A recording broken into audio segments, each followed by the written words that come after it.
halka kan iskuulka ayaa keenay xafladda tan lagu maamuusayo dhalashadii nabiga calayhi salaatu wasalaam iyo tacdiimi nabiga la weyneynayo. idan walaalayaal qabla kulli shay waxaan mahad celinaynaa ilaahay subxaanahu wa tacaala oo halka kan iskuulka ayaa keenay xafladana suurtageliyey. marka xigta walaalkay sheekh cumar macalin maxamed nuur sheekh cumar maalin iyo jamaacadiisa gabriya wiilalba leh baa u mahad celinaynaa oo xafladda tan soo agaasimay. sidoo kale xuduurka culummadeena waaweyn ajillada oo macalinkeena xaamil qur-aanka macalin daahir sheekh cabdulqaadir sunni macali axmed sheekh cabdullaahi sheekh cabdulqaadir iyo dhammaan inta aanan ka fadhido magacyadoona aynaan sheegin dhammaantood waa u mahad celinaynaa xuduurka ay soo ajiibeen iyo ka qayb qaadashada xafladda tan heerka sara ay ka qayb qaateen. ay xafladdu iska saaran tahay 3 munaasabood markastana sida ayay ahaan jirtay caadata sheekh inuu kulmiyo xaflad lagu weyneynayo nabiga calayhi salaatu wasalaam. sidoo kale sheekhu soomaaliyiin oo dhan sheekh uways alqaadiri raxmatullaahi calayhi siyaaradiisa iyo sheekheena sheekh cismaan sheekh maxamed bootaan sheekh cismaan ciid ayaa asna ku jira siyaaradiisii iyo xawliyadiisii. qof kasta mansibka uu ku fadhiyo ayaa u mahad celinaynaa. si gaara sheekha iyo jamaacadiisana waa ugu mahad celinayn. nabigu calayhi salaatu wasalaam wuxuu tilmaamay dadka waxaa ka mida kuwa ah mafaatiixul khayr ee khayrka furayaashiisa haya, kuwana waxay hayaan sharta furayaasheeda. lidaalika walaalkay sheekh cumar waxaan leenahay jasaahu allahu khayra aljasa wannabiyu sala allahu calayhi wasalam. caaisha ayaa ka warisay uu yidhi man qaala liakhiih jasaaka allahu khayran faqad adlaqa fi hanaa. sidoo kale culimmada dhan waan u mahad celinaynaa. aayatul cadir ayaa xafladdeena ku bilaabanaynaa. walaalkeen alqaari almuqri sheekh daahir diiri cali min khariijiin yamniyiin mubaaraka alsaciida ka mid ah. falyatafadal sheekh mashkuura. أعوذ بالله من الشيطان الرجيم. ما كان محمد أبا أحد من رجالكم ولكن رسول الله وخاتم النبيين وكان الله بكل شيء عليما. يا أيها الذين آمنوا اذكروا الله ذكرا كثيرا وسبحوه بكرة وأصيلا. هو الذي يصلي عليكم وملائكته ليخرجكم من الظلمات إلى النور وكان بالمؤمنين رحيما. تحيتهم يوم يلقونه سلام وأعد لهم أجرا كريما. يا أيها النبي إنا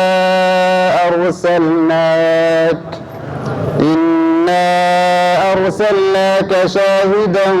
ومبشرا ونذيرا وداعيا إلى الله بإذنه وسراجا منيرا. وبشر المؤمنين بأن لهم من الله فضلا كبيرا. صدق الله العظيم. شيخنا الشيخ ظاهر خير من الله كمر مريو جزاك حسناتك الله وزياديو آياتك عديرها كتابك إلهي كمده حولنا مغشيي مرككنا وعن وحيقا صلى النبي عليه الصلاة والسلام. هذه حينا شريفكنا شريف محمد شريف عمر أيام بسرعين يا سيدة وكالسون وقاضة قصيدة ومن قصائد مجد النبي عليه الصلاة والسلام. ليتفضل شريف. الحبيب محمد وعلى الآل من هم الكرماء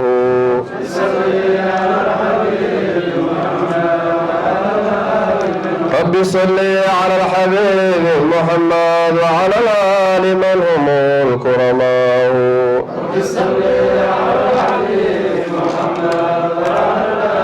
كيف ترقى رقيك الأنبياء يا سماء مضى ولا تسماء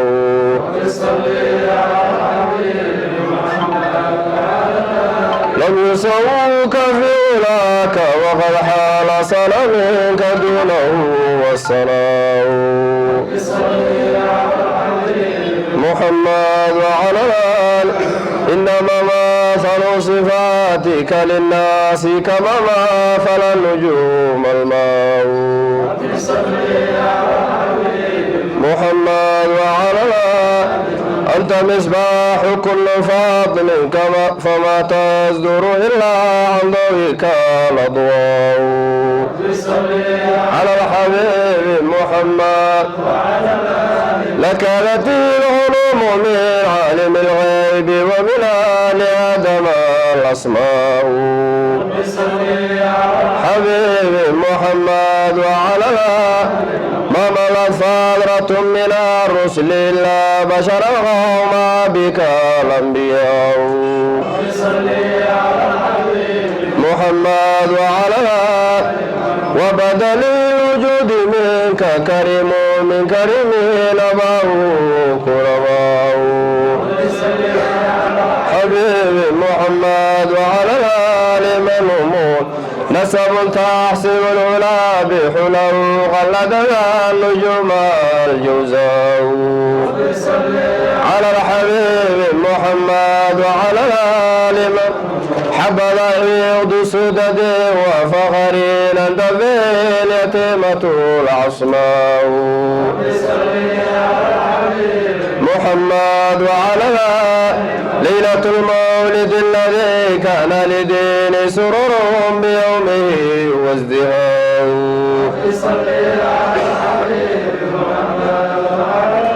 وتدعى إيوان كسرى والولاية منك ما تدعى البناء حبيبي محمد وعلى الآل وغدا كل بيت النار وفي كربة من خمورها وبلاء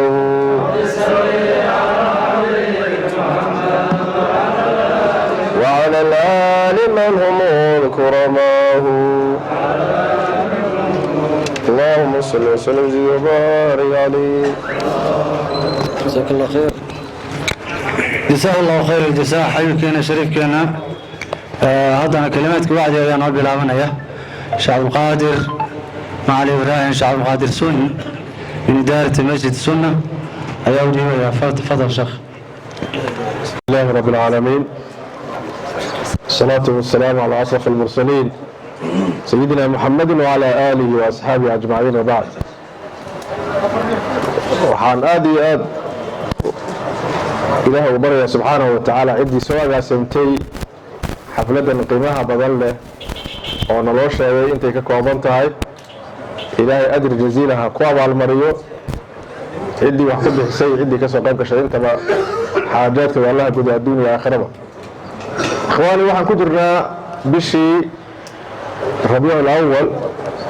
ونقصي دمعانا إساء لو رمضة قاربين هذا يرهدين ربيعين هلا يدي والربيع الآخر نها لغدره وحالا وقتي يددك انتي لقفة دي سرها وقابي هاي وقتك مرحبا الربيعين بها يدي وهلا وضو سيرين النبي عليه الصلاة والسلام النبي محمد مركي إلهي صوصة سبحانه وتعالى دبنوا قرب سيين دبنوا كسو ورجيستين حارنا مركا عدي كسو ورجيستي وقت كل من لكن عدي قرب استاكت النبي عليه الصلاة والسلام أنا وحكا حسينا النبي وحياني قرب ددكي قرب استاكت وحي عايين وحاقبضنا ددكي فقراء أها أما مكاها جوغين أما مدينة ددكي مركي اللي تغي وبضنا وحي عايين فقراء ددكي عربتا أها وحكا النبي قرب سي عليه الصلاة والسلام دلين يردي صناديد قريش أولياشي وحسمين يودن انتو يبنى النبي وكسر جسنا عليه الصلاة والسلام لكن waxaa garab u noqday dhalinyarada nabiga calayhi salaatu wasalaam marka doorkii dhalinyarada ay ka soo qaateen faafinta diinta islaamka iyo sida nabiga garab siiyeen calayhi salaatu wasalaam aan feerin ikhwata al-aizaa markii la yiraahdo dadkii u tafaxaytay ama u faaruq noqday barashada diinta islaamka ee asxaabu sufa aqlabkooda hayaan dhalinyaro dadkii xufaad al-qur'aan al-kariim amsaarta loo kala diri jiray magaalooyinka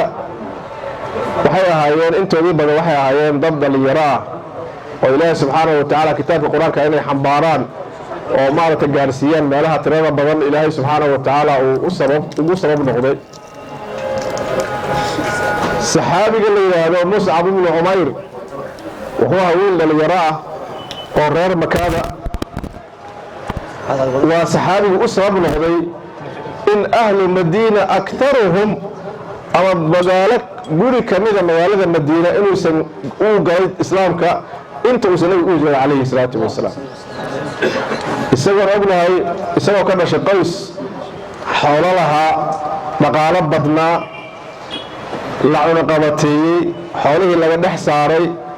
markuu u go-ay nabiga calayhi salaatu wasalaam nabiga markuu wuxuu u diray magaaladii madiina wuxuuna ahaa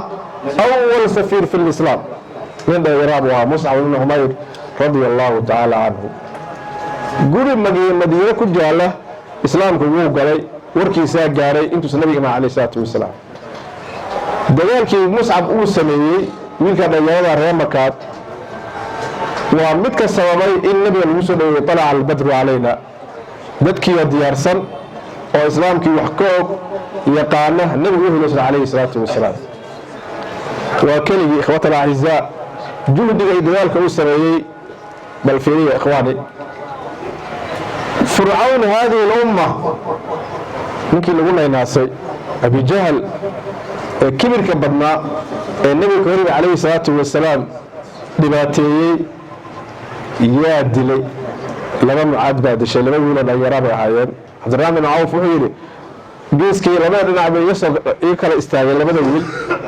ninka geesiga dagaalyahanka wuxuu jecel yahay markuu dagaalka galayo ragga geesiyaalka inay garbiisa taagan yihiin oo aad u dagaalami jiray xagga wiil baa ka taagan xaggana wiil markaas midkii koowaad wuxuu adeero garanaysaa ninka la Abi Jahl markaas maxaa ka rabtaa markaas haddaan aniga arko asaga iyo aniga iyo asaga mid baa dhiman markaas insha Allah ku tusaya sub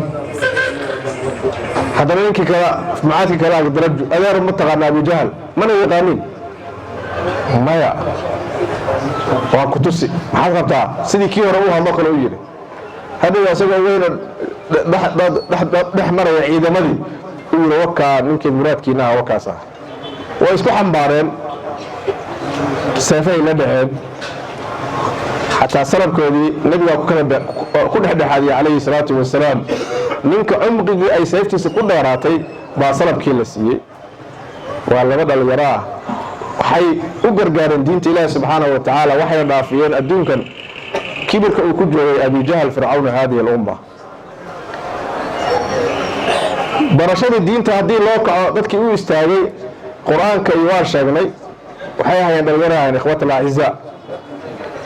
dhalinyaro marka xataa rag kaliya qaas kuma ahayn ummuna Caaisha radiyallahu tacaala canha أو عنهما أيها أبيد الله كرار النقضة أبو بكر الصديق وحي هيد عالمات بيهي وحي كسر بعض مدرسة محمد صلى الله عليه وسلم إمسا ما أنت حديث أي ورنس عائشة عن عائشة حديث أي ورن لها النبي كوري عليه الصلاة والسلام نفسه يقولون لها حتى وحي ورن جرتي أو التقرير كسرين جرتي أي فصل جرتي waxa nabigu uu doonay calayhi salaatu wasalaam sida xadiiskii xaydka gabadha weydiisay sideen uga dahirsanaya yaa rasuul allah qudi firsatan mumasaka fatatahiri qaada firsa mumasaka oo la diibeeyey isku daahiri markaasay soo jiiday gabadhii ay u sharaxday saas baa la rawadaa afdal dami soo marsi hada huwa حتى بالفهم كإخوة الأعزاء في عائشة بنت أبي بكر الصديق بل يرى هاي marka dhalinyarada juhdigii ay dagaalka u mareen diinta islaamka iyo garab istaagka nabiga calayhi salaatu wasalaam waa midda islaamka ku xoogaysan ugu soo gaaray ikhwaani sanaadiidii quraysh iyo odayaashii intoodii badnayd waxay ahaayeen mucaarad ay nebi ku ahayn calayhi salaatu wasalaam waxay ku noqdeen inay diinta xambaaraan gaajo waad la socotaan sayidkeeni abu hurayra radia allahu tacaala canhu isagoo gaajaysan masaajid hortiisa isaga dhacay oo dadka dhahay ninka wax waalan inta qoorta ku istaagaan ilaa uu ka fahmay sayidina abubakar sidiiq radia allahu canhu maxaa yeele qofka haddii uu dhibaataysan yahay inuu dadka gacmaysan yahay xallaysiiya waa laga fiican yahay maxaa yeele rabbigii abuurtay ayaaba og subxaanahu wa tacaala gaajay la dhici jireen markaasaa nebiga calayhi salaatu wasalaam markuu ogaado abubakar sidiiq ama ragga maaragtay wanaagsan bay marti qaadi jireen julaybiib ninkii cajiibka ahaa oo ahaa muxuu ahaa nebiga calay iska daa'imi jiray oo waxba haysan baa nebi maalin naag u doonay gabar buu u doonay cid buu u doonay gabadhaas waxaa rabaa in la siiyey waa la siiyey waxaa lagu sii laakiin cidda la siinayo lama sheegin maalintii dambe waxaa la yidhi gabadhii markii odagii iyo habartii bixiyeen oo gabadhii loo sheegay baa waxaa lama garanaysaa ninka la siiyey gabadha waa julaybiib maxaa wax ma haysan dhaqaale ma haysan markaas xoogaha habartii iyo odagii waxay isdhaheen hawl ama xaaladdu si kala tahay gabadhii waa mu'minad ahayd waxay tihi maya kalla siduu nebiga ii bixiyey calayhi salaatu wasalaam ciddii uu siiyaan guursanaya julaybiib maxaa dhacay qasbaa loo baxay duulaan isagoo gabadhii guursan waa la dilay markaas haddana waxaa laga soo tegay meydkiisii loo qoyn waaye markaas nebiga calayhi salaatu wasalaam yaa dhintay hebel baa dhintay hebel baa dhintay hebel baa dhintay war julaybiib meye hala raadiyo meydkiisaa la soo helay marka ikhwaani asxaabu rasuulillaahi nebi ciddii garab siisay oo garab tagay waxay ahaayeen fuqaradii waxay u badnaayeen fuqaradii iyo dadkii dhallinyarada ahaa inta badan diinka cidda qaadata waa saas xataa taariikhda culammadana markii loo fiiriyo markay culammada wax sheegayaan ama meel istaagaan idhahdaan waxbaan sheegaya cidda ka soo hor isteegta mar kastaba oo diinta diidda waxaa weeye dadka dhaqaalaha haysta ama dadka odayaasha iska dhigaya isdhahaya xukunka amuu kaa wareegaa laakiin diinta ilaahi subxaanahu wa tacaala kuma sinna taas ee waxay ku siman tahay idanka ilaahi subxaanahu wa tacaala hadda culammada aan ziyaaranayno oo naloo sheegay sheekh aweys bin moxamed alqaadiri iyo sheekh cuthmaan haddii la fiiriyo maanta dhibkii loo geystay diintay u soo mareen waxaa laga yaabay kulle waana loo sheegi doonaa insha allahu tacaala taariikhdaas waana ka dhagaysan doonaa culammada dhib weyn bay ka soo mareen anigu waa la kulmay sheekha caamka sheekh cali cilmi yare raxmatullaahi calayhi sheekh maxamed cuthmaan sidoo kale allah u naxariisto sheekh cismaan habeen baan ugu tegay meesha laado lagu raqsay waxaan u malaynaya maqribkii bay ahayd ilaa 8 saac habeenimo ayaan isla joognay oo sheekaysanayna marna uu noo sheekeynayay marna annaga wax u sheegayno dhahna sheekh saasaa jirta magaalada saasaa ka jirta saasay tahay ilaa 8 saac waxaan ka baqay xataa inuu asaga raashinkii noo soo kariyey waxayna marna waa noo imaanay marna waa naga tegay meesha wax joogo saasa ma jirin lagu raqsay marka ikhwaani culammadu dadka diinta bay u adeegayaan waxaa laga yaaba marka qofka culammada ah in diinta lagu dhibo marka haddaad aragtaan nin sheekha ikhwaani oo diinta ilaahi subxaanahu wa tacaala garab siinaya oo duruustii u fadhiya cidda wax haysatoy sheekhaas ka warqab waxaa laga yaabaa in xaafaddii ka dansan tahay laakiin diinta u awood badan tahay inuu faafiyo inta badanna saasay u badan tahay marka insha allahu tacala waxaan ku baraarujinaya aniga ee nafteyda iyo adinkaba in dowrkii islaamka ay ka qaateen dhalinyarada inaan ka qaadano inaan iska jiijiifno dhahno saasaa la yiri kanaa la yiri maahan waana wixii tadbiiq ku samaynaa maxaan maanta qaban karnaa iqtanim qamsan qabla qamsin shan ka qanimayso shan ka hor shabaabaka qabla haramik soo kuma jirin dhalinyarnimadaada ka qanimayso intaada duqoobin haddaad duqowda xaaladda adkaato waxaa weeye xaaladda waa adkaanaysaa laakiin hadda aan intaan dhalinyarnahay aan ka faa'iidaysan waxaa laga yaabaa maanta ninkeen in inta maanta meeshaan ka baxo uu waddanka meesha ugu shisheeyo tago oo haddana Uganda u gudbo oo haddana Rwanda u gudbo intaas inuusan daalin laakiin haddii markaad duqowdid intaas ma samayn kartid marka inaan waxaan joognaa waddan gaalada ay qaalib u tahay waa inaan ka faa'iidaysanaa ikhwata alacizaa waa inaan kalimatu tawxiid gaarsiinaa waa in insha allahu tacaala markii xafalaadka la dhigayo muslimiin uljudud tiro badan nagala soo qayb annaga isniqiina markaas isku imaanayna waa laga qurux badan yahay waxaa ku fiican tahay in muslimiin cusub la helo oo ilaahi subxaana wa tacaala diintiisa xambaara oo loo sheego oo la gaarsiiyo sida asxaabta rasuul ugu fikri jireen caalamka dhan u fikri jireen nin waxaa loo dhiibayaa warqad markaasaa warqadiisa waxay kala weyntahay boqorka uu tegayo maxaa la boqorka waa nin gaal ah danka ma leh dharku uu wata danka ma leh laakiin waxaa ku jirta iimaan baa ku jira iyo caqiido saalixa ku jirta saasaa naga doonaya ikhwata alacizaa ilaahi subxaana wa taala diintiisa inaan garab siino baranno kuna dhaqanno faafinana intaan awoodda leenahay haddaanaan nebigu saasuu ahaan jiray taariikh kaliya naga noqoto waa inaan la sameynaa tadbiiq waa inaan la nimaadnaa iyo dhaqangelin ilaahi subxaana wa tacaala waxaan ka baryaynaa mar labaad oon insha allahu tacaala ugu ducaynaynaa ciddii noo soo agaashatay xafladan qiimaha badan leh in la ajir badan ka siiyo dhammaanteenna waxaan isku dardaarmaynaa nafteyda iyo tiinaba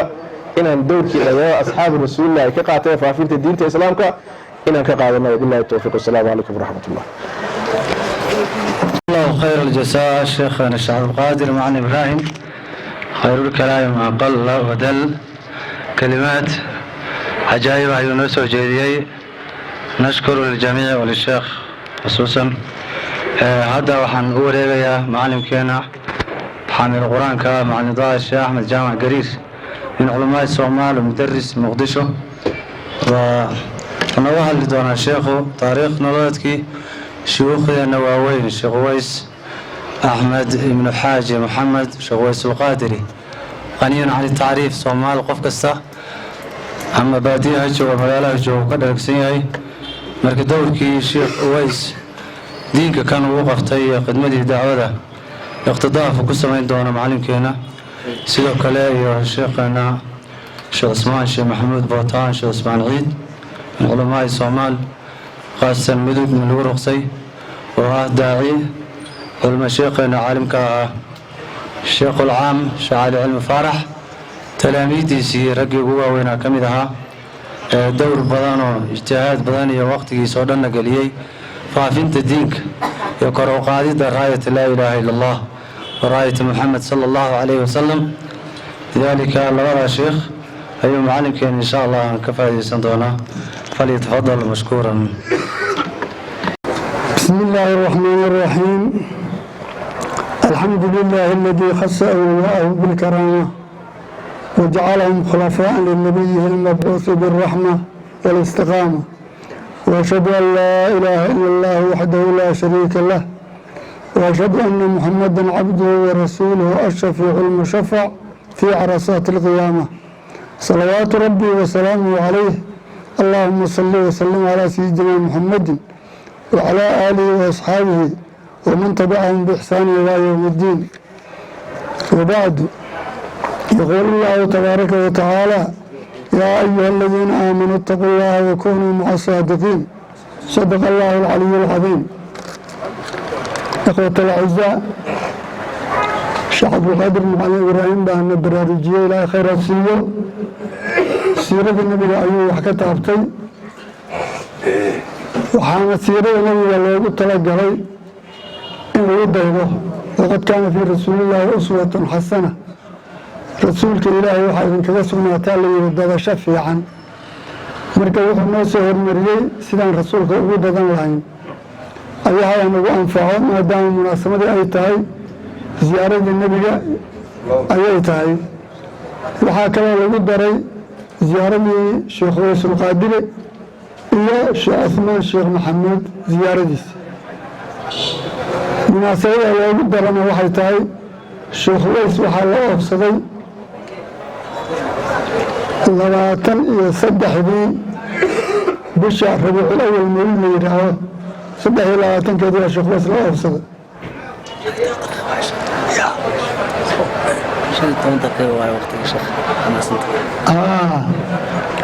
waqtigaasaa la oofsaday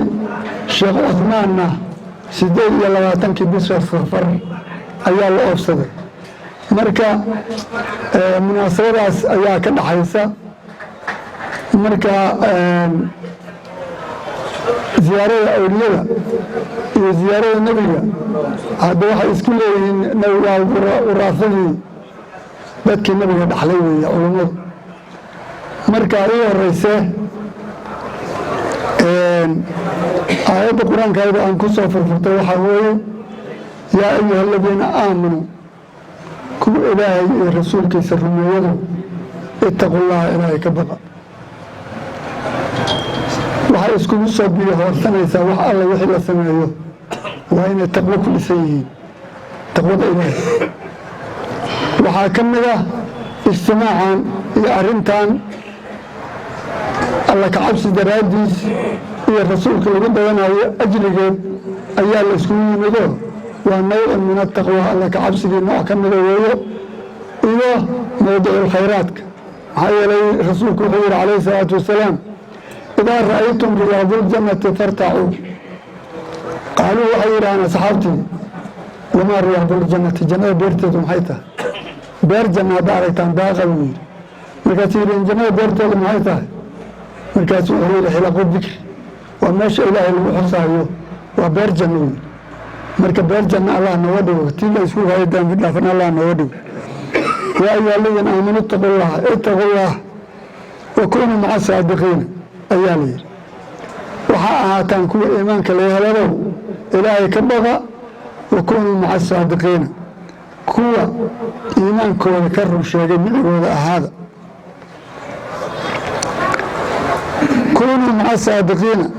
مع الرسول وأصحابه صادقين مع الرسول وأصحابه وأتباعه كوا سوية كونوا ملازمين بالصدق كوا لازمة رمتا وداعده الدين ذكر شيئا نقض عليه قولا وفعلا واعتقادا قول وفعل واعتقاد كوا كرر شيئا نقض عليه ودبهان مركا تقول أسوحة التجنب بالمعاصي معاصي غير هذا مركا وحكى له إلى امتثال أمريه واجتناب نواهيه إلى أمرك سلفرتونه وحي كاربنا لظهره انت سيكون كوانته شايف انه وحي إلى أن تقول إلهي مدار كل سعادتي إلهي لقبقها ليبان كل جد مورده مر هدي إلهي أكبر ذو حربي مورده إلهي كراب هذا كجرته وتراعي هوا رأس شر حبائل هوا الراعنا وحركة شيطان يدمنا شيطان وي هوا الراع شيطان كاكو قد بعد مركا إلهي أن كبقنا ساسا أنسكو قد دار منا نوي نفتنا إلهي أن كبقنا إلهي محكو جارينا مركان صدع دعاه أولياء شيخ ويسيو شيخ عثمانيو وشايخ الوديو وهي أهالين أنه أكون غير كرنا أولياء هذين الأولياء دم حاليرها أولياء حاليرها من توالى طاعته بغير تخلل معصية قفك داعي سحرير أي تهي وإسان كلا قولهين من غير تخلل معصية wax macsiya oo soo dhaxgalshan aan la arag macsiya ay soo dhaxgalin kaasa wali ma sheegi kara marka sheekh weysna awliya ilaahi waa sheekh Uthman awliya ilaahi waa maxaa yeelay calaamooyinkii awliyada ayaa ka muuqata oo ka dhaahirtay markaas ilaahi wuxuu yiri marka awliyada ammaanayay ala inna awliya Allah la khawfun alayhim wa la hum yahzanun alladhina amanu wa kanu yattaqun أولياء إلهي لا خوف عليهم عبسي كركب من زمان في الدارين أنا عبسيان من خوف المكروه وحأي الابتدان أو كبغان كما بغجرين ولا هم يحزنون من فوات مطلوب شيء ضلبه لجعلي هنا كتجد كما تيران يجري مركا كما تيران يضان لهم البشرى في الحياة الدنيا وفي الآخرة الدنيا آخرة بشارة إليه الدنيا آخرة بشارة ليه مركا رجع خيارته الدين إلهي سيئي إلهي دين تعبد أخي وعدد إلهي أدورتي مرة دوقفك الدين ليه والنبي بحلي وعدد إلهي أدورتي محل إلهي وقرآن كسيد كله ثم أورثنا الكتاب الذين استفينا من عبادنا كتاب كان وحا أندورنا كما أندورنا أورثنا الكتاب وانا حشينا من عبادنا أدرمين ما أدرمنا أندور النبي استفينا من عبادنا كما أندورنا أيام كتاب كان حشينا إلهي فمنهم ظالم لنفسه وهكذا dambi waa ka dhacaya oo qofka muuminka oo insaanka ah dambi waa ka dhacaa marka waalim linafsi waxa weeye qof sameeyey khayr xumaana sameeyey kitaabka ilaahayna yaqaana faminhum waalim linafsi waminhum muqtasidun mid dhexdhexaada ayaa jira oo khayrkiisu badan yahay iyo shartiisu waminhum saabiqun bilkhayraati waxaa ka mid ah kuwa khayrka u dhaqay oo u hormaray oo saabiqiin la yidhaaho markaasaa xadiidkaas aayadda qur-aanka ah nabigaa fasiray wuxuu yidhi saabiquna saabiqun wamuqtasiduna naajin wadaalimuna makfurun lahu saabiquna saabiqun keeni dhaqay waa dhaqa wadaalimuna makfurun lahu ومقصدنا ناجي midka dhexdhexaadkiisana naaji waa guulaysta wadaalimuna makfur lahu daalim keenana waa makfur lahu waa loo dhaafaya buuri ummadda nabi maxamed calayhi salaatu wasalaam markaan u soo dhaadhaco sheekh weys muxuu ahaa sheekh weys wuxuu ku dhashay nin soomaaliya ahaa wuxuu ku dhashay marka ayuu ku dhashay diintii markuu bartay ayuu wuxuu haajiray oo aaday ciraaq xaasna waa lahaa caruurna waa lahaa markaas yar ah ciraaq buu tegey 25 sano ku maqnaa tacliim iyo waxbarasho iyo jaamacado markuu yimid wiilkiisii 3 jirkaa uga tegey waa nin gar buu leeyahay waa nin 30 ku dhowaan markaas wuxuu yimid cindii yimid beer ay lahaayeen oo baydhabo korkeeda ayaa sheekh yimid geed buu harsaday wiil baa u yimid markaasuu maandhow hooyadaa ma joogtaa haa wiilku ma yaqaa ninka aabihiisna wey markaasuu hooyo iigu yeer ammaano ciido waa la oran jiray waa u timid sayta war waa aabihii war waa sheekh weys ayay tiri ilma sheekh weysna waa isku yaqaaneen markaasuu wuxuu yidhi taraknaa uhayda wa awlaadanaa fasaaruu jamiican kamaa armalaabu ehelkeennii awlaaddeennii baan ka tagnay ilaahay daraaddiisii uuna uga tegay waa xeraysta fasaaruu jamiican kamaa armalaa kulligood wax noqdeen yidhi garoobo camal diintuu haajiray diintuuna ku maqnaa soomaaliyana rag yar oo farakutirisa ayaa diinta loo soo aadi jiray sheekh weys markuu yimi calam buu la yimi calam saaxibulcalam baa la yidhaahaa calam qaadiriye ayuu mutay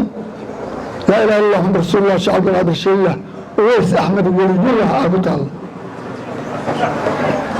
markaas waxay yidhaaheen dadkii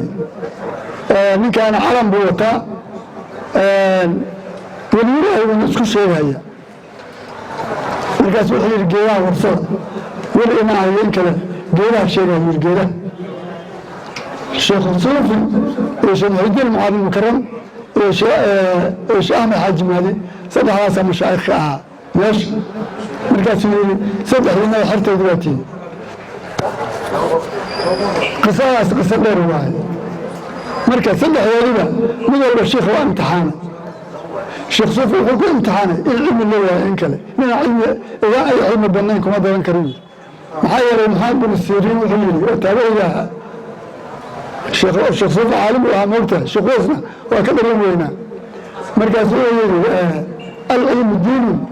fanduruu can man ta'khuduuna diinakum maxamed bin siriin baa yidhi oo taabici ahaa العلم الدين العلم الدين فانظروا اسكفيرش عمن تأخذون دينكم دينك نقطة كقاعدة الإنسان اسكفيرش قفل وحوية قاعدة أورنكر وين أتفيرسا شيخ صوت راسكم امتحاني إلى علم الله يعني وانا ياوي مركزكم ارتقى على تفسيرك شيخ تفسير كان موجود السعودية 10 تكون هالكاس مرايا مركز الدبدة كأخري انتم مرة قال واحد يستي مركز آيات القرآن كانوا تفسر المظاهر المبادئ شوف صوت المركب فسره المبادئ كيف فسر جري المبادئ وكل الزيادة مركز الشيخ يقول نقول كلام علم بدني شيخ أحمد حاج مهدنا الخير إنه عامل يعني العلم يكون فلسفة أولكم ما بدنا كريم أكثر بلاد المشاهر سنوي المسؤول بيها بينه wuxuu ka fiirinayaa bal inuu karaayo wax diintu nacayso inuu sameeyo in kale markuu ka waayay karaayatu tanziih oo ku dayda sheekh muxudiin macal mukarramna isla markiiba uga raacayba sheekh marka sheekh ways daacidu ahaa kenya waa yimid daarusalaam iyo sinjibaar uu joogi jiray inta rasuul wuxuu raadinayaa qof uu ku guulaysto oo soo islaamiyo qof uu soo islaamiyo intaas ayuu raadinayay cilmigana waa faafinayay sheekh ways intaasa kusoo gaabinaya waxaa kaloo soo haray sheekh cusmaan sheekh maxamuud sheekh cusmaan ciid baa la oran jiray sheekh cusmaan anigaa la zamantamay marka macallimkiisu wuxuu ahaa macallim cabdiraxmaan sheekh nur cabdixad 7 jeer qur-aanka u dhameeyey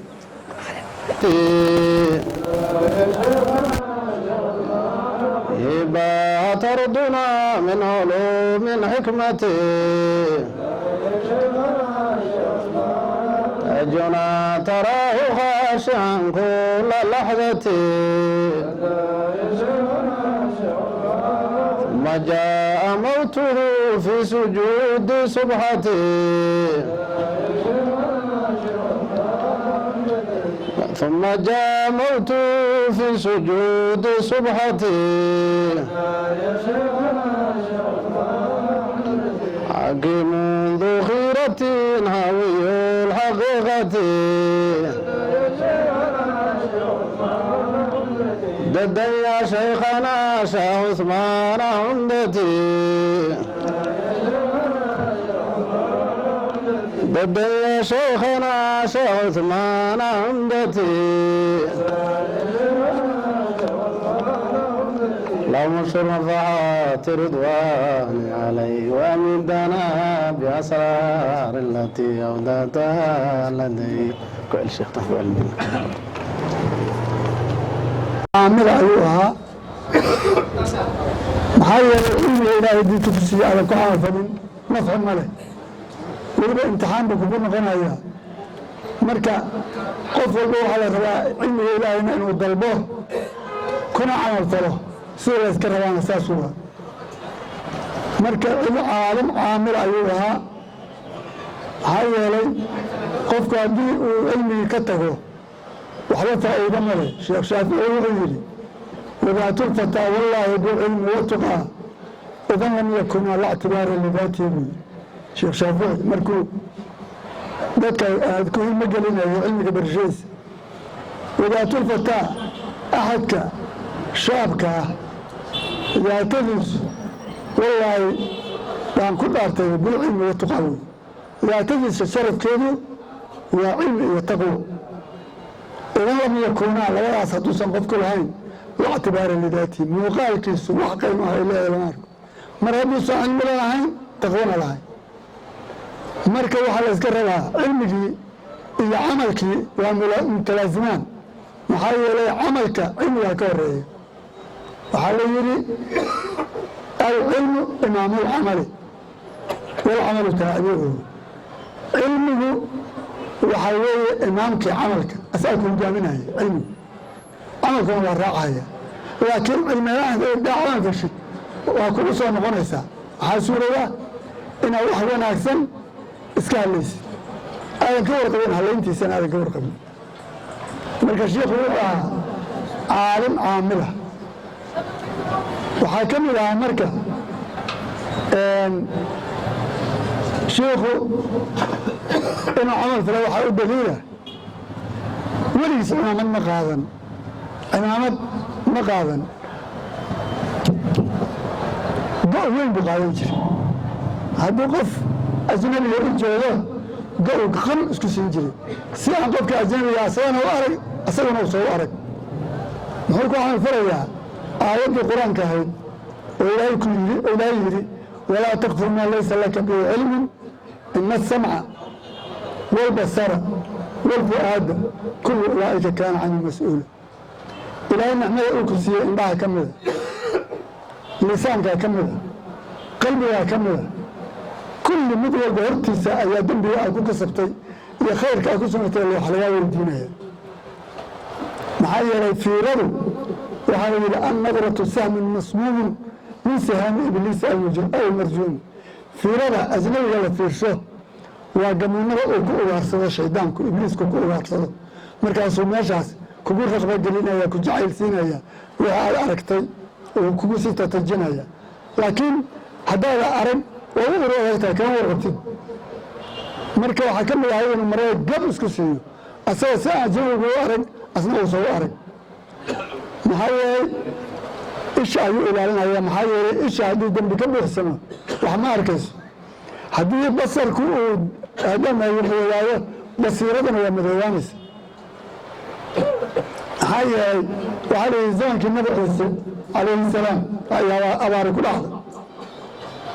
مرك أبارك الله أيون النبي عيسى ولا رمضان وبنان كان بحر بنان كان بحر ولا بنان بحر ولا رمضان هذا مركز الله وحي النبي عيسى هو النبي وهذا أتستسقي ومعك ظالمون من رب هذا ليس أيضا ضدك ظالمين مجرمين كل الجيران كل الصعدان مركز وحي النبي عيسى انتم نايفين من عسى الله تعتذر عنا وفك إله عاسي هل مرنا آتي هنا يتبوير ومدنا من كاس الدرير تساقف عند بابين وعارك والله درير إلا الرجل واحد ما هل هنا كساري من كساري نبي عيسى إيش بدك تعمل مقام وإلا إياه مركز وحيدي من الله تعتذر مع الناس وذكر حول راعي ومحافظة تعذب مركز يا رسول الله يا روح الله لما عسي في عمري مرة واحدة أمري وأنت الجو إلى معاصي بير إلا مرة ما هنا مركزنا الشام بقى وحن كل فرشين قبل أزمنة وأنا أسجل بغير قصد أن سرقت أنت مغلى سالف فرشين قال شيء كل عض بربان تسوقات إيش بحش إيش بقول إسكسي والله يا روح الله يقولي لو رأت الأخرى إيش كهذا الله كلاي وغفعت أنا أنا بحلال نبي سوايا مركز وعيني ورادين مدعي روان رادين الناي ورادين كايا بناي نبي أنت علمي وردعي مركز وعيني مع الله يا روح الله إلى أيام كمان قال أنا روح الله أنا أكتر كدعي مركز من دعي مركز دعي روكي waxay tahay marka qofkaasi waa ummadda magaciisa waa qof mu'mina muxuu ilaashaday ishiisu ilaashaday annagu waaba ku raaxaysanaynaa duruud waaba ku raaxaysanaynaa markaasaan rabnaa misna ilaahay waxaan rabnaa inaan ka helno ilaahay inaan waxaan rabna ka helno waan rabnaa waan ku raaxaysanaynaa waa kusii macaansanaynaa marka waxaa ka mid ah sheekhu marka uu dhintay وصار جابنا يا وحلا يري على صار جابش قصة سوى ما ديران لاي شيخ السفر بكون جري زيارة بكون جري أولي زيارنا هاي حنونا مقبل مركا أولمنا هاي مركا حب جماعة لبضع وربي وطان ما لهم يقول في الجرتاء أي واحد أتغين أو مرتين همين كاس شيخ حسن حسين معلي أي مرتين شيخ حسن ما مرتقى هذي شيخ حسن ما مرتقى مركا ماشي ودياريه الجوان مركي أرنت أي تاي وسيالك ساعي تاي الشيخ وقلت كري سلاسنا فجر كنا وادمية سعادة السنة هي وقلت كنا هي رعادة جدا بس سجودة دي ووجهي كقادوة مركا سا مشايخ لجوكتي وحرتي ساهي أي واحد يرهن حاكو بعد الشيخ هل ساعة وجه دوكا ياي هل ساعة وجه دوكا ياي معلم يراها مع العبد حرس سهل أيها يقول والله سهل أنت أنا عالي عيني والشيخ وصوقة بنايا وصوقت هدو صوقتي وهو حرق لي نفتي على كسعته ياسين كوكوخرة نفتي على كالعادي ولا ياسيش نفتي على كالعادي وغير ما يجري سجودا نفتي على كالعادي مركان كسوق هذا أنا مشايخ لي هوري وسجود النفط الرواقة ينجري شيخ ليرى أبي يزيد البسلان ayaa inta loo sheekhu waa abaarsanay noo ducee markaas wuxuu yidhi jabalkaas qarkaas baan hoosta ka gelaya waa soo soomaya halkaasaan ku soo ducaysanaya jabalkii uu tegey Abu Yaziid al-Bastami jabalkii markuu tegey waxaa ku tukanaya jabalkii oo ugu horeeya wiil yar oo addoon ahoo min milki u leeyahay aa ku tukanaya wiilkii baa inta sujuuday rooboon ku duceeyey sheekhii intuusa ducaynba wiilkii markuu duceeyey aa roobkii soo daad sheekhii wuxuu arkay wiilkan inuu sijaabo dacwo yahay wiilkiibu damcay inuu wax ka gaaro oo raacay addoonkii markaasuu wiilkii inta tagay oo sayidkiisi u teg sheekhii wuxuu yidhi addoommada mid ii gabo markaasuu yidhi kaga soo dhegso wiilkiibu ku soo dheg markaasuu wuxuu yidhi wiilku dheec maaha nin kale qabso markaasuu ma raba nin kale qalca qaaliga uga gata gurigii buu gooy waa u khidmeeyey addoonkii yarkaaba u khidmaynaya uu soo gatay siyaa siidiisa lama soo gadan anaa khidmada iska leh markaas yimada inaan wax kaa gaaraan rabaa waxbaan kugu arkay inaan wax kaa gaaraan rabaa ragga ikhyaarta ninkii ama cilmi leh ama khayr leh lagama haro waxbaa laga faa'iidaa markii uu arkay in shiikhaani fahmay ayuu wuxuu yidhi yaa sayidii ii idan laga ragco sunnaan tukanayaa markaasuu yidhi waayaa tuko oo addoonku faradka ka idman maayo sayidka laakiinse sunnada waa ka idmanaya so wuxuu ku mashquulsan yahay khidmadiisii markaasuu yidhi tuko markaasuu sujuudii dambe sidii sheekh cusmaan oo kale ayuu ilaahay ku baryey wuxuu yidhi yaa saaxiba siri ina sira qad dahara walaa uriidu xayaatii bacda ma ishtahara wiilkii addoonkaaga odhanaya yaa saaxibay siri allihii sirta u saaxiib ahaayo ina sira sirtii qad dahara waa daahirta waa muuqatay sirtaydii aniga ilaahay naga dhaxaysay waa la fahmay shiikhaana fahmay waa la gartay wuxuu aaminsan yahay hadduu ilaahay agtiisa waxa uu ku leeyahay la fahmo in shaydaan sabab u noqonayo oo la soo gelayo mana rabo in la fahmo ilaahay asaga iyo ilaahay sirta ka dhahaysa in la garto ma rabo raggii khiyaartaana saasay ahaan jireen walaa uriidu xayaatii ilaahay wuxuu yidhi nolol dooni maayo bacda mushtaara markii sirtayda fashilantay ilaahu nolol ma rabo nafta iga qabo sujuudiyaa nafta looga qabtay addoonkii shiikhii soo gatay oo lacagta qaaliga ka baxshay mu'natu tajhiiskiisii iyo diyaarintiisii iyo meydkiisii ayuu dhexgala annaga marka waxaan leenahay sheekh cusmaan waa naga dhintay sujuudiina ku dhintaan leenahay hadday ilaahay ku baryaana ma naqaan sida kaasoo kale ilaahoo nafta iga qabo baryaana ma ogin ogirna ma qabin ragga ahlullaahiga ahi ya nin suufiyaha wuxuu yidhi ilaahu midaani waa igu baahad ilaahu waa igu baahad waa gorbaan kula kulmaayo ilaahu gorbaan kula nafta laga qabto uga rabaado marka sheekhu saasuu ahaa taqoordiisu saas ahayd haddii ay nahayo maqaamkiisa allah weyneeyo diinta uu usoo kitaaxay funuunta fadli uusa akrin culummada alfiyaha iyo irshaadka iyo kulli waa xadiisin jiri hala xafdiyu oran jiri marka caalim buu ahaa ilaahay maqaamkiisa ha weyneeyo waxaan u maleeyaa in la idaahsaday ilaahay khayra siiyo maqaamkiisa ha weyneeyo mashaayikhii ahlullaahi ahaa saasaa dhaqankoodu ahaa annaguna waxaan iskugu dardaarmaynaa saas iyo si lamid ah waxaa la yidhi fatashabahu in lam takunuu milahu isku ekaysiya ayagoo kale haddiisan arduun ahayn ina tashabuha birijaali falaax ikhyaarta laysku ekaysiiyaa liibaan baa ku jirta marka ilaahay ayagoo kale dariiqooda halla hadna qaasiyo aquulu qawli hada wasalaamu calaykum waraxmat ullahi wabarakatu عن ظاهر شيخ أحمد جامع قرير تداركا شيخ وحكم ياي تلاميذ الشيخ خير الشيخ العام شعار الفارح رحمة الله عليه سيدو كلا كان رفيقا الشيخ عثمان الشيخ محمود وطان شيخ هو سيدو كلا مدرس كتاب إلهي قرآنك مدة فرطن 5 سنة في مقدشة وفي مدب مركا كان وحكم يددك وإمام الشافعي أولئك أهل الله وصفة الملاه فما ظنكم من نجم عند جزائه أولئك أهل الله وصفة الملاه نبينا عليه الصلاة والسلام وحداي إن لله إلهي وحسك الله لما أهل مركي لويديي أهل القرآن هم أهل الله وخاصته تذكر أهل القرآن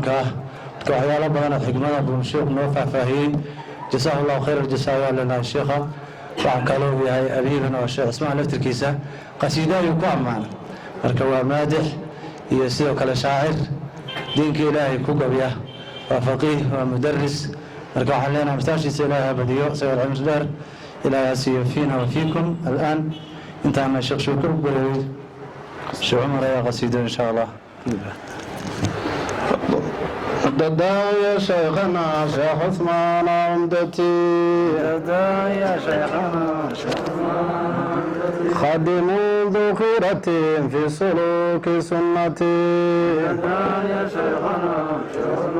دم دارس شيخي علي رتبتي بالذكاء ذاكر ذو حياء كثرتي راحم الأيتام والفقراء الجنة زاد حسنه بخلق عظيم منحتي سيد وسالك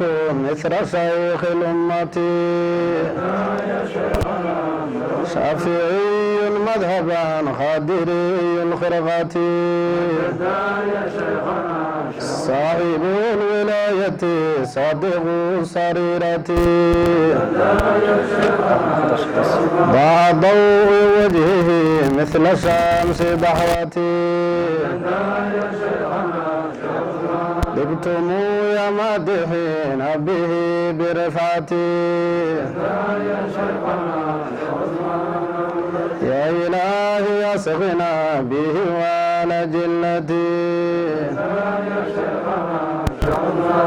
والصلاة والسلام للرسول رحمتي أحمد وآله تابعي وصحبتي يقول مدح شيخنا يا عمدتي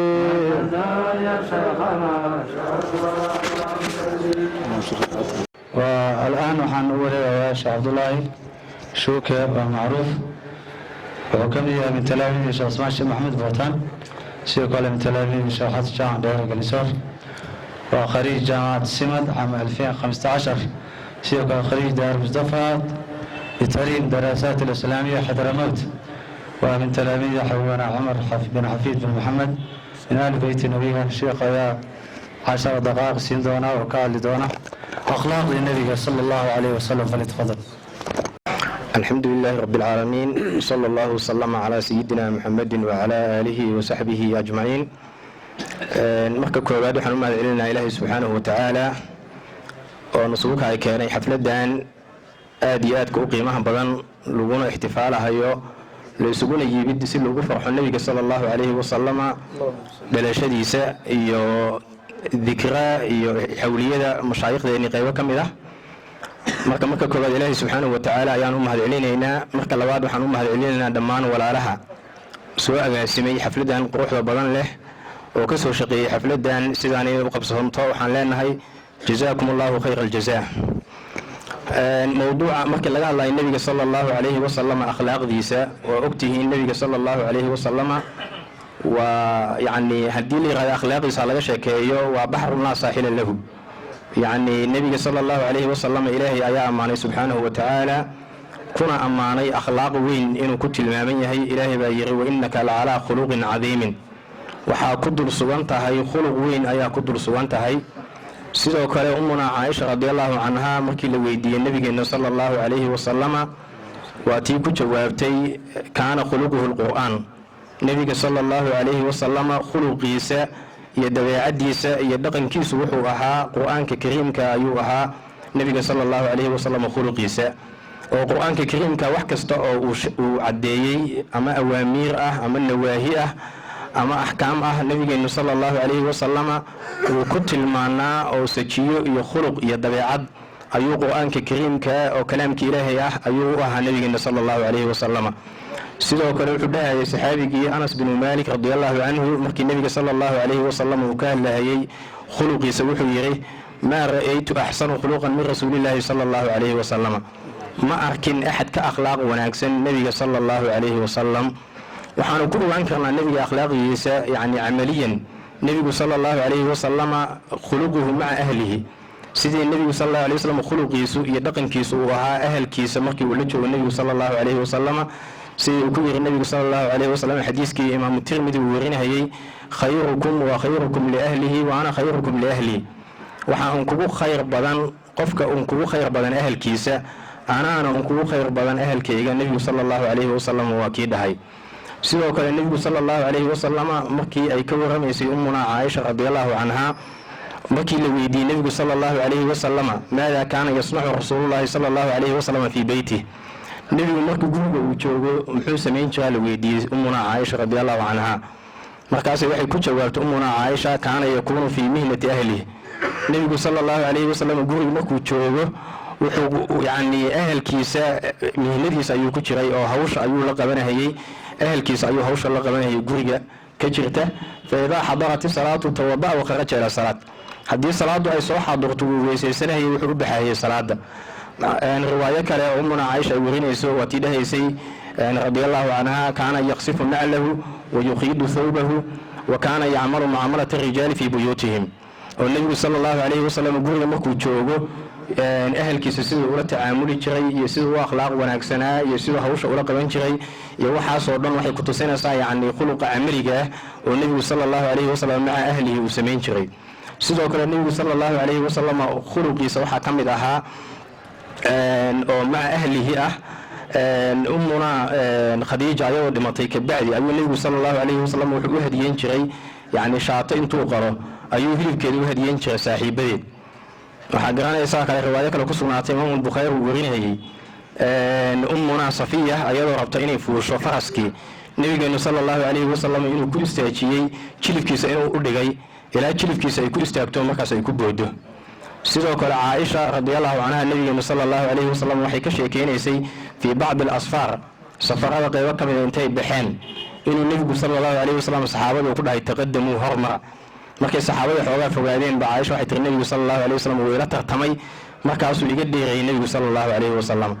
markaasuu nabiga intuu aad u qoslay wuxuu yiri haadihi bitilka hadda ka hor adigana iga dheeray markaana midiyaan ku gudahaya waxa soo dhan waxay ku tusaysaa marka nabiga sallallahu alayhi wasallam Safiya ula tacaamulhayay Aisha ula tacaamulhayay Khadija ula tacaamulhayay nabiga sallallahu alayhi wasallam akhlaaq wanaagiisa ayay ku tusinaysaa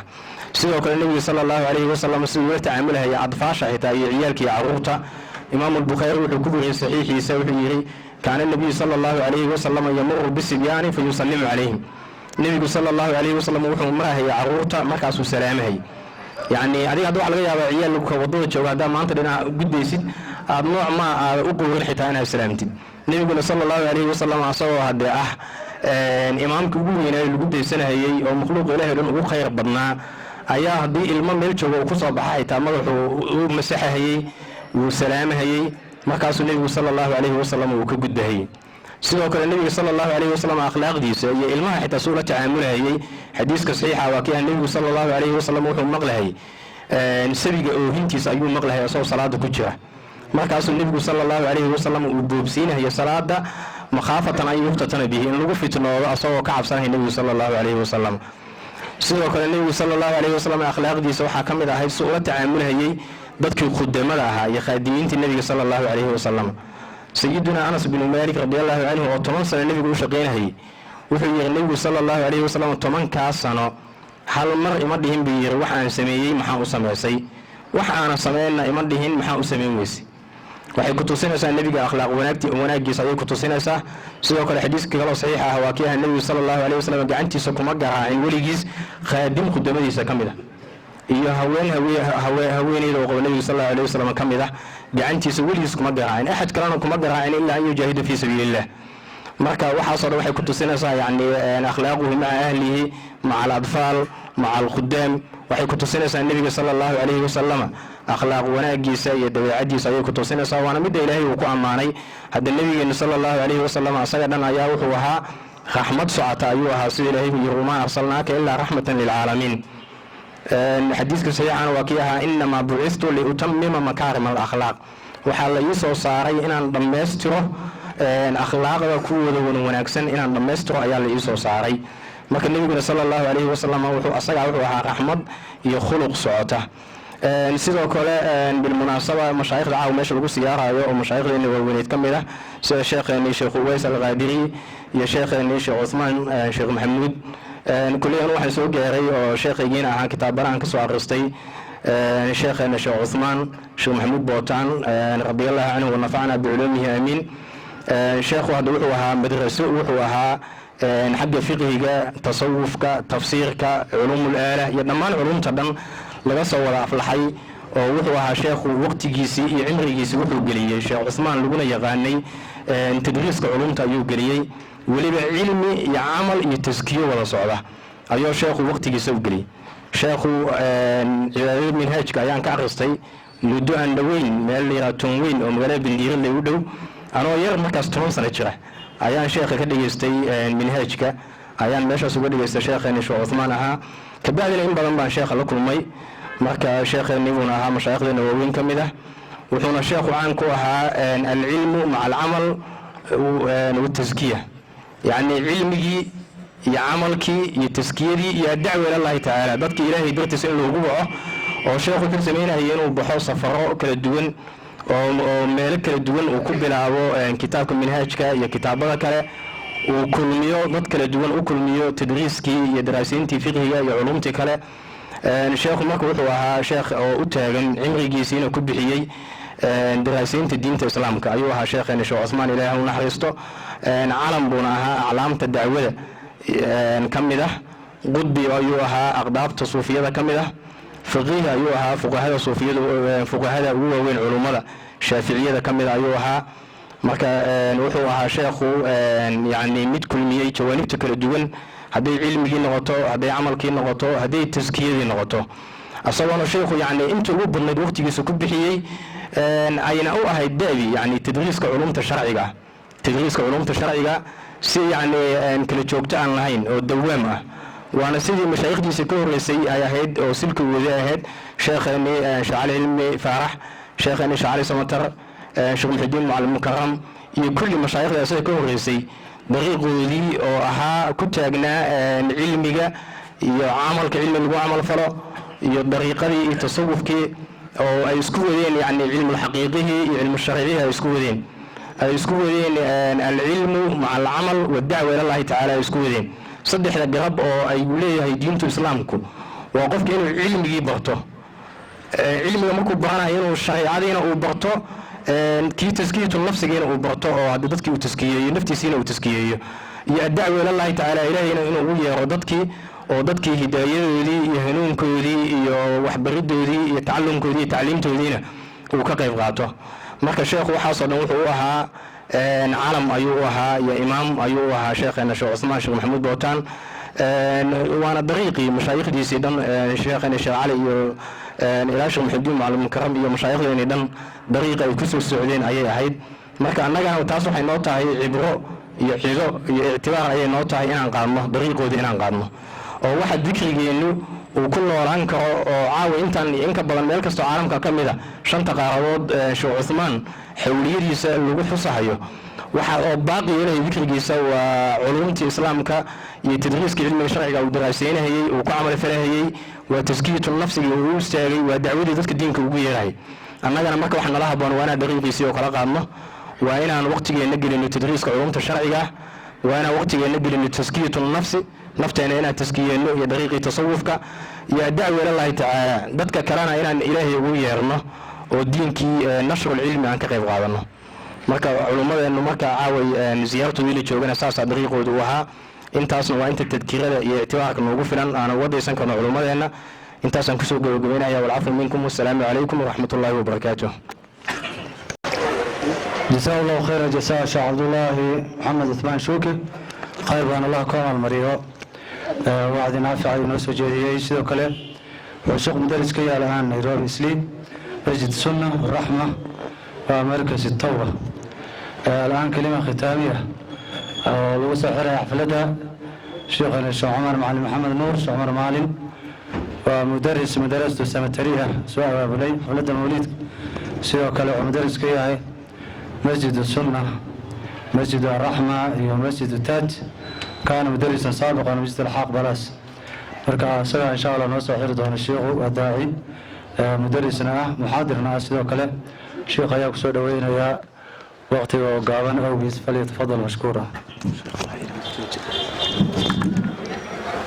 عليه الصلاة والسلام ومد la doortay camal baraayana nawaaluhu ayaa camiimay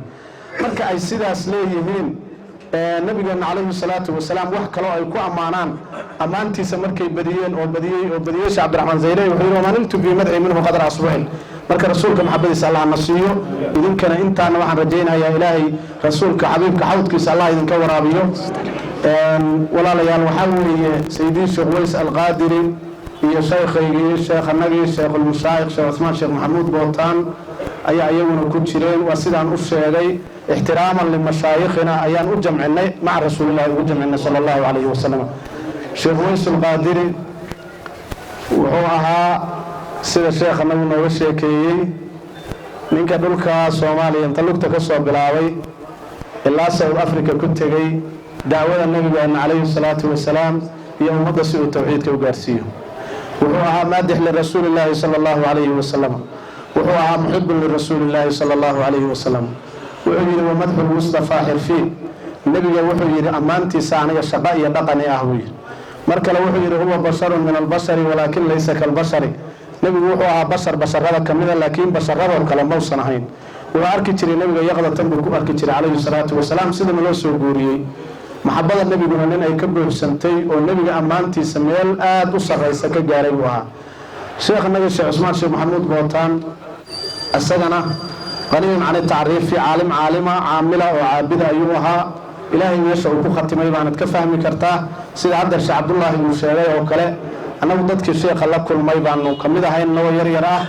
oo ayaan la jaalasay weligay ma arag isagoo salaad aan jamaaca waxaan ahayn salaad isagoo ku tukanaya salaad aan jamaaco ahayn isagoo tukanaya keligiis kolley anugu maanan arkin waa macquul qof iga badsaday inuu jiro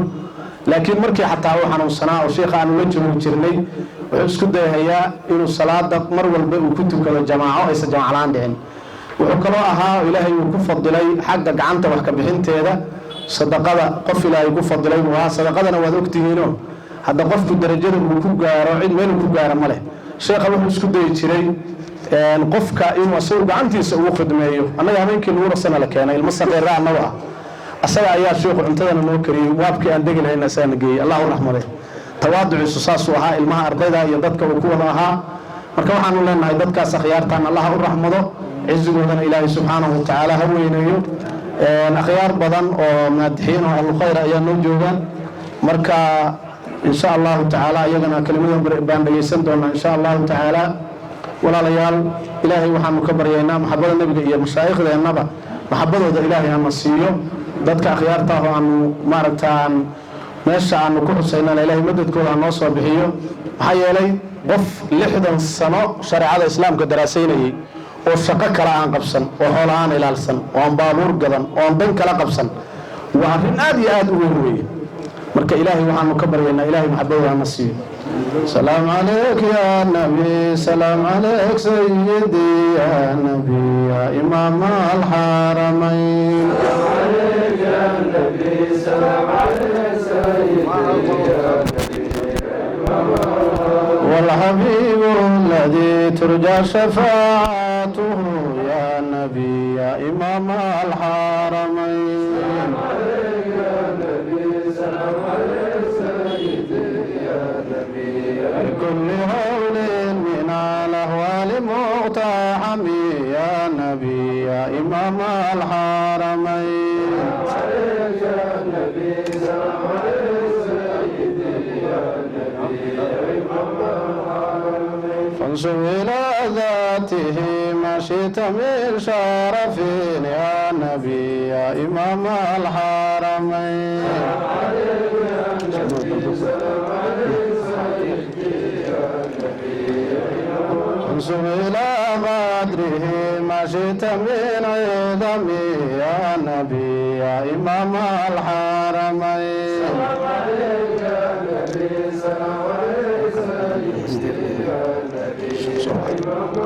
فإن فضل رسول الله ليس له يا نبي يا إمام الحرمين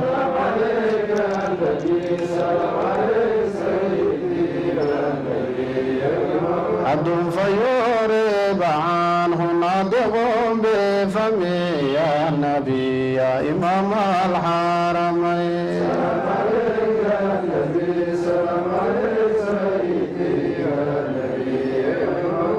فمبلغ العلم فيه أنه بشر يا نبي يا إمام الحرمين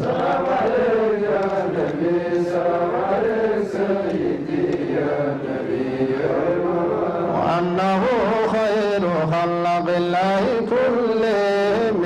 يا نبي يا إمام الحرمين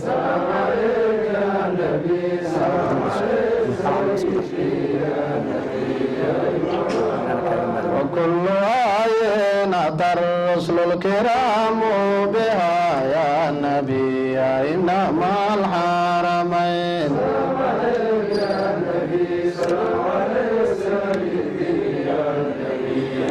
فإنما اتصلت من نوره بهم يا نبي يا إمام الحرمين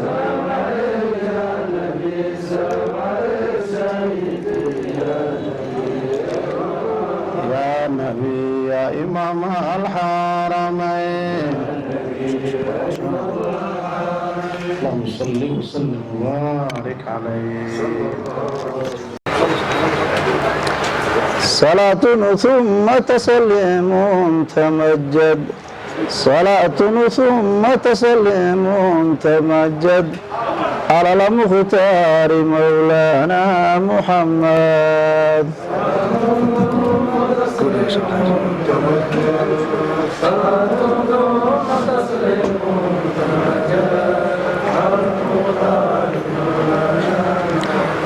صلاة ثم تسليم تمجد صلاة ثم تسليم تمجد على المختار مولانا محمد صلاة ثم تسليم تمجد صلاة ثم تسليم تمجد على المختار بسم الله نبدأ في الأمور ونحمده على النعماء سمد نصلي مع سلام دائمين على خير الورى المحمود أحمد صلاة ثم تسليم تمجد صلاة ثم تسليم تمجد صلاة الله تكفيه ولكن لنا فيها ثواب لا له حد عليه الله صلى في الهدى مع ملائكة عباد الله سجاد صلاة تمجد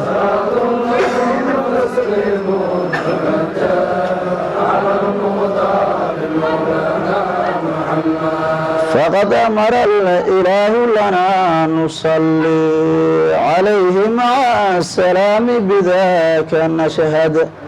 ووعد في تكررها مقاما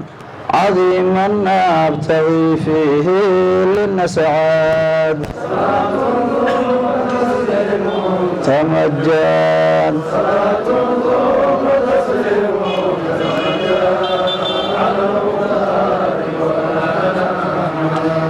ومن صلى بواحدة عليه يصليه الإله بعشرة عد ومن بالعشر قد صلى عليه حوى من ربنا 100 مجدد تمجد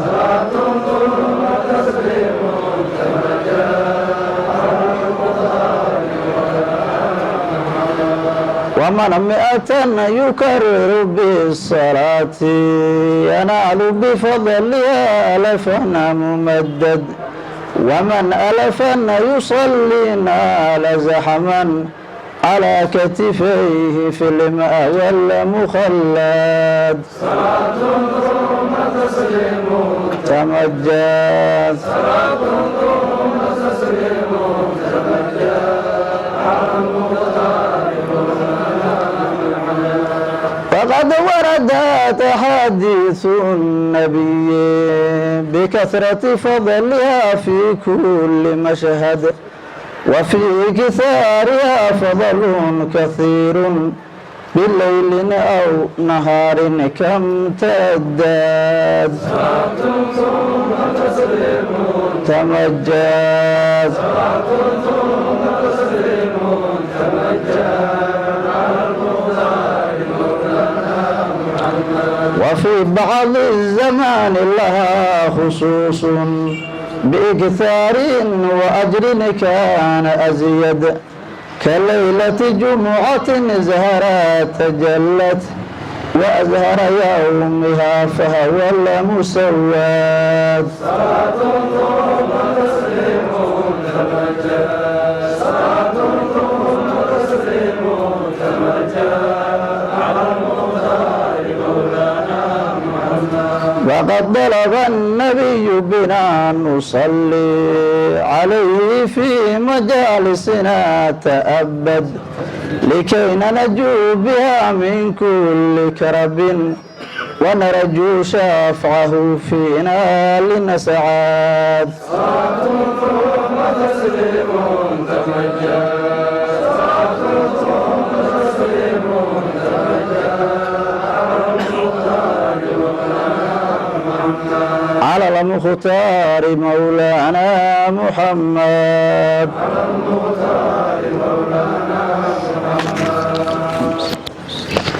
اللهم صل وسلم وزد وبارك عليه.